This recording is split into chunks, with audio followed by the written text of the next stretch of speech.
I've decided to start recording little bite-sized videos to help managers, both new and experienced, with specific areas of management to either give some teaching, training, or just to give some refreshing new ideas for those of you who are seeking ways to do things a bit differently, to shake things up.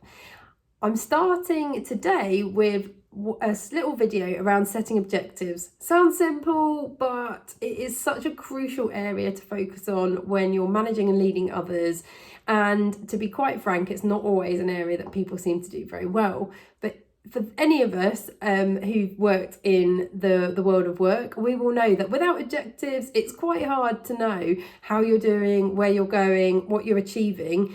And it's so critical for really effective teams to have really clear focuses and goals to ensure that actually everyone's pulling in the same direction and that actually as a business you're being really effective. So to start with, when it comes to setting objectives, the question you should be asking is, are you clear about your own objectives and priorities? Because it starts with you. If you are not clear about your objectives, the goal, what it is you're here to do, and how and what success looks like, no one around you is going to be either.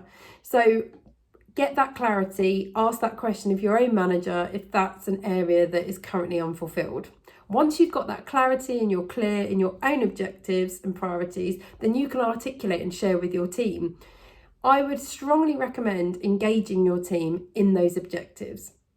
Have a team meeting that's just discussing those and open the dialogue for people to share their own thoughts and ideas. So ask questions, ask people within your team for their thoughts about the objectives, about how they think they're going to achieve them, whether that's individual or collectively as a team. I would suggest you do both.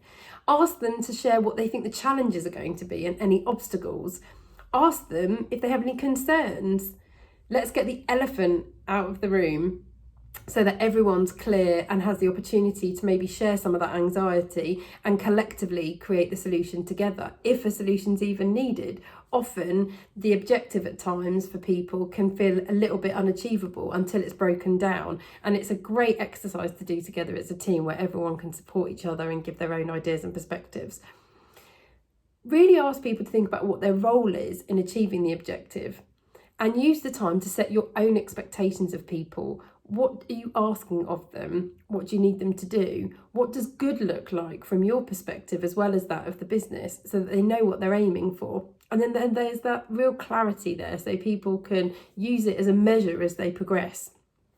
Get people's agreement. If not in agreement, at least get them to align to what you're asking of them. And then give people the time and space to think about their own personal objectives and goals now that they understand the bigger picture, so that they can start taking real ownership and be accountable for their success, their own performance, and be empowered to do so. And then lastly, timelines. No goal is achieved without a clear timeline. So be really specific about your own expectations as well as that of the businesses, and also about then thinking for the team about what's achievable for them. Break it down into smaller timeframes so that you can make progress quicker. I hope you found this useful. There are more free resources of a similar nature on my website, gripcoaching.co.uk.